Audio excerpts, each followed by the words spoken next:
tenemos deberes. Antes, a clase trabajadora de este país, estábamos medianamente protegidos. A partir de ahora, estamos en una situación de total indefensión.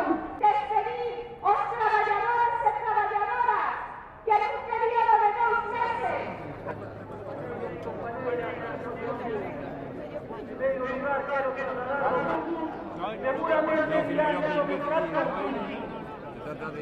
Seguramente, pero os digo, frente de 50.000 personas, 50.000 trabajadores y trabajadoras ciudadanos de nuestra comarca, estamos a decir o que pensamos la reforma laboral.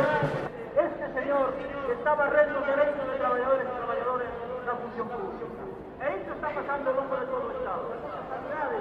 Que era exemplo en toda Europa, prácticamente en todo o mundo, da nosa educación con derechos para todos, que se abrir por los desaforos.